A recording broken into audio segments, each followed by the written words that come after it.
సెట్టిపల్లి గ్రామానికి వచ్చేసిన మన జనసేన అధినేత పవన్ కళ్యాణ్ గారికి నమస్కారం. చంద్రబాబు నాయుడు వచ్చినాడు. ప్రజలందరికీ, అన్నదమ్ములందరికీ, అక్క చెల్లెలందరికీ, ఆడపడుచులందరికీ నా హృదయపూర్వక నమస్కారాలు. మన గ్రామం నుంచి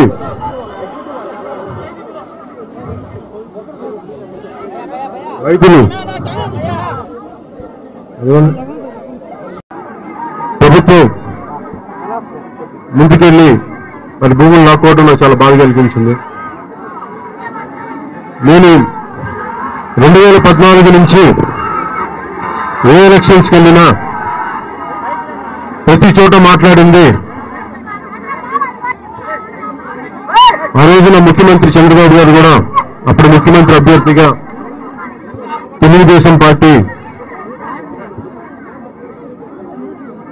నాయకులుగా వాళ్ళు చెప్పింది, రైతులకి అండగా నిలబడతాం, రైతులకి రుణమాఫీలు చేస్తాం, అది ఎన్ని కోట్లైనా సరే అని చెప్పి రైతులకు అండగా నిలబడతానని చెప్పి ఆ రోజున ముఖ్యమంత్రి గారు మన సెట్టిపల్లి గ్రామానికి కూడా వచ్చి గ్రామ దేవత సాక్షిగా అప్పుడు రాజస్థాన్ ముఖ్యమంత్రి శ్రీమతి విజయరాజ సింధియా గారు కూడా నేను పక్కనే కూర్చున్నాను. ఆవిడ నన్ను అడిగారు, ఈ రుణమాఫీలు ఎలా చేయగలరు ఏంటని, అసలు ఇంత బడ్జెట్ లేదు కదా వీళ్ళకి ఎలా చేయగలరు అంటే నేను అడిగాను, మీరే చెప్పండి నాకు తెలియదంటే ప్రమాణ స్వీకారం జరుగుతున్నప్పుడు జరిగిన చర్చ.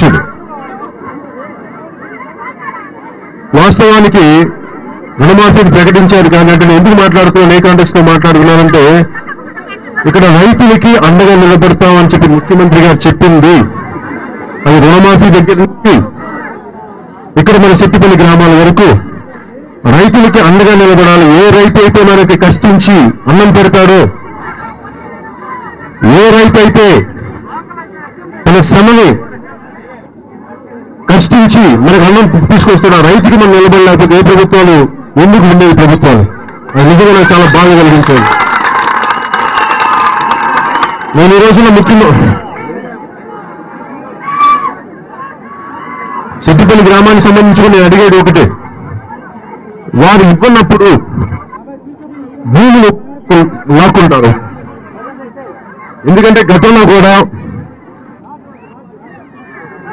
ఎస్సీజెడ్ భూములు కానీ ఇవన్నీ మన దేశం అనేక కులాలు, అనేక జాతులు, అనేక మతాల సమూహం ఉంది. డబ్బున్న వర్గాలు, సంపన్న వర్గాలు కొద్ది మందికే పరిమితం అయిపోయి అణగారిన వర్గాలన్నీ అభివృద్ధికి దూరంగా ఉన్న భూములు కూడా లాక్కుంటే చాలా అన్యాయం జరుగుతుంది. నేను అడిగేది ఒకటి ప్రభుత్వాన్ని, మీరు రైతులకు అండగా నిలబడుతున్నారు, దయచేసి నిలబడండి. మీరు భూముల్ని లాక్కుంటే, ఎందుకంటే ఇది కాలం మారుతున్న కాలం, ఒక అన్యాయం జరుగుతున్నప్పుడు, ఒక దోపిడీ జరుగుతున్నప్పుడు ఇదివరకటి రోజుల్లాగా దోపిడీ గురవుతా ఉంటే మీరు ఏదైనా చేయండి మేము కానుకుంటాం కూర్చున్న యువత అయితే ఈ రోజున ఆంధ్రప్రదేశ్ లో లేదు. ఆ యువతుల కన్నా ఆడపడుచులు కానీ తల్లులు కానీ కామ్యం అయితే ఊరుకోరు, ప్రశాంతం అయితే ఊరుకోరు. మీరు డబ్బున్న వాళ్ళకి ఒక న్యాయం, సంపన్నులకి ఒక న్యాయం, అధికారంలో ఉన్న వాళ్ళకి ఇంకొక న్యాయం, మీరందరికీ ఈ రకాలుగా మేము అండగా నిలబడితే ప్రజలు వాళ్ళకి నిలబడాల్సింది పోయి ఎవరైతే దోపిడీలు చేస్తారో, ఎవరైతే బ్యాంకులకి రుణాలు ఎగ్గొడతారో వాళ్ళ కుమ్ము కాసి రైతులకి అన్యాయం చేయడం జనసేనకు నిజంగా చాలా బాధ కలిగిస్తుంది. ఈ మాట నేను తెలుగుదేశం ప్రభుత్వానికి అండగా నిలబడింది ఒక పరిపాలనా అనుభవం ఉన్న ముఖ్యమంత్రి గారు శ్రీ చంద్రబాబు నాయుడు గారు ఉంటే చాలా న్యాయం జరుగుద్ది ప్రజలకి. నేను వారి తరఫున ప్రచారం చేశాను. నేను పోటీ చేయకుండా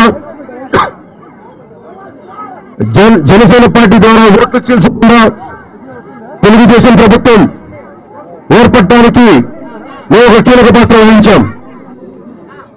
ఎందుకు మేము నిజంగా మేము చిత్తశుద్ధిగా త్రికరణ శుద్ధిగా తెలుగుదేశం ప్రభుత్వానికి ఎందుకు చేశామంటే రైతులకి అండగా నిలబడతారని చెప్పి.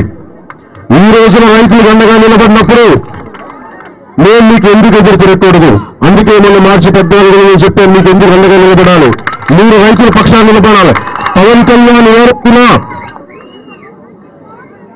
మాకు అమరావతిలో నాకు పొలిటికల్ పార్టీకి కొనడం కాదు, కనీసం దానిని లీజుకు తీసుకున్నామంటే కూడా నాకు పడలేదు కొంతమంది.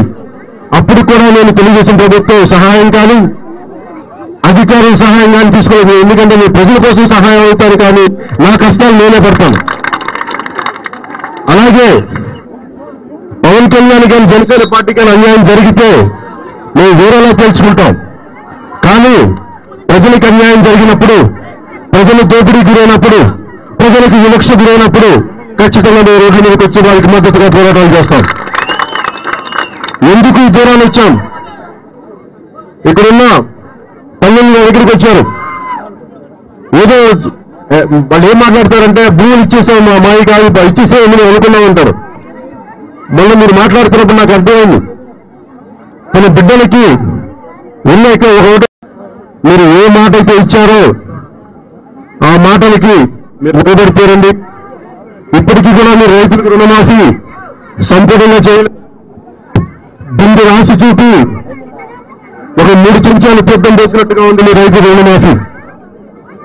ఎందుకంటే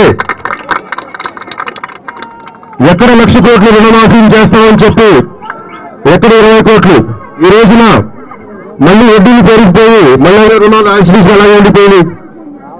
అందుకని ప్రభుత్వాలు త్రికరణ శుద్ధిగా చిత్తశుద్ధిగా చేయడం మీరు హామీలు ఇవ్వడం దేనికి?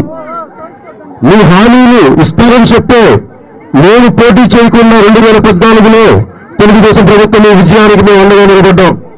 ఈ రోజు నేను కోరుకుంటాను ఈ సెట్టుపల్లి గ్రామం నుంచి, ఈ గ్రామ సభ నుంచి, ఈ జనసభ నుంచి మీరు రైతులకి అండగా నిలబడండి.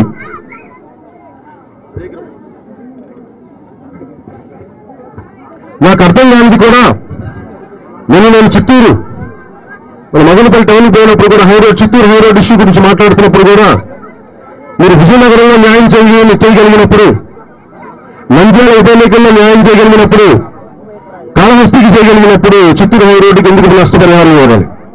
అలాగే ఇక్కడ సెట్టుపల్లి గ్రామాన్ని వదిలేసి దీనికి న్యాయం చేయాల్సింది చేయకుండా ఒక న్యాయం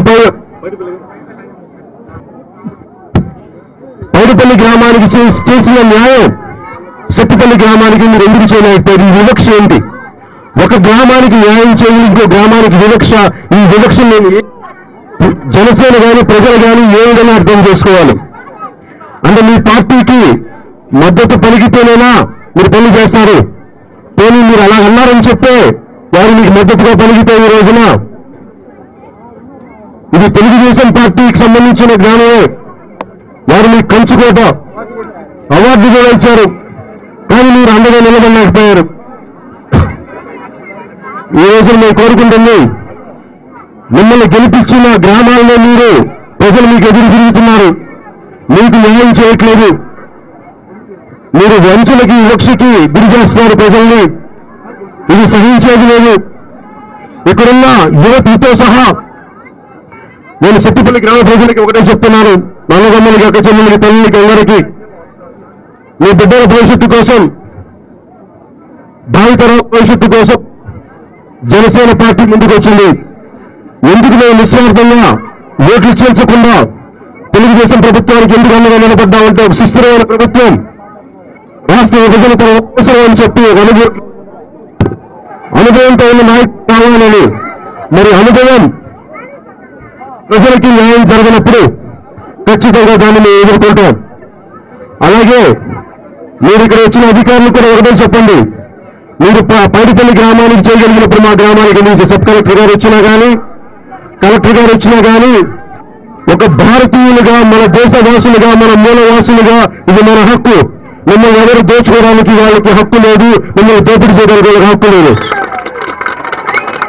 మీరు ఎదురు తిరగండి.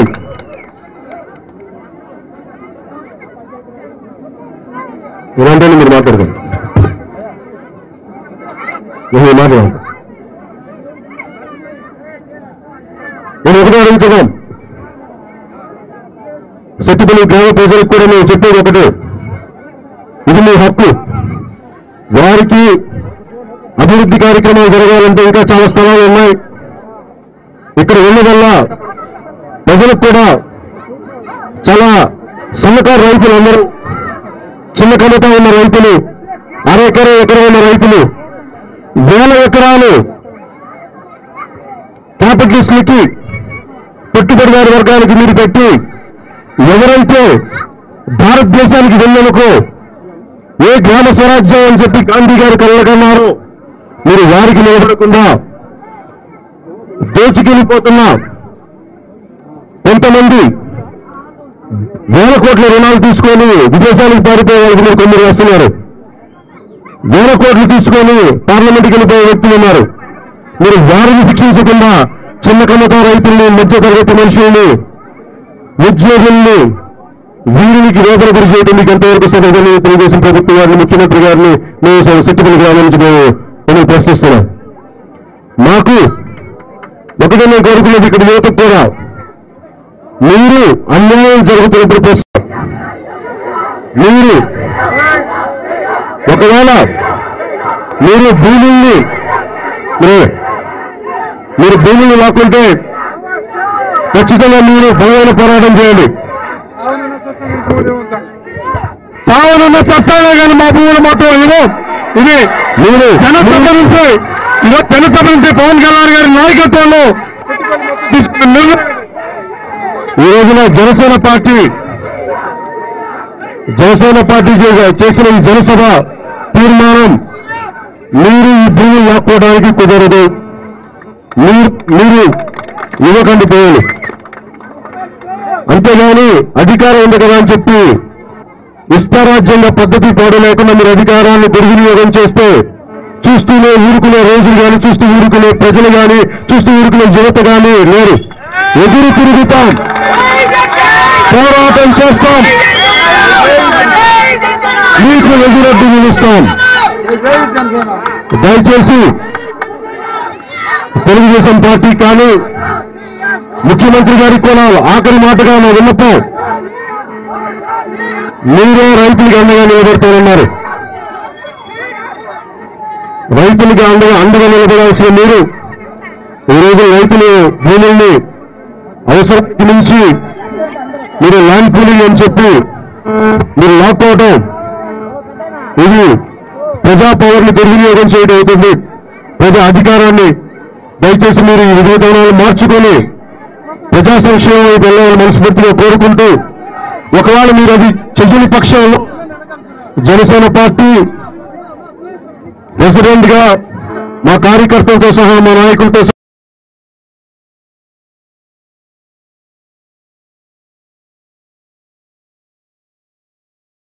వీడియో నచ్చిందా? అయితే ఓ లైక్ వేసుకోండి, లేదంటే ఓ కామెంట్ చేయండి. ఎప్పటికప్పుడు మా వీడియోస్ చూడాలంటే సబ్స్క్రైబ్ చేసుకోండి.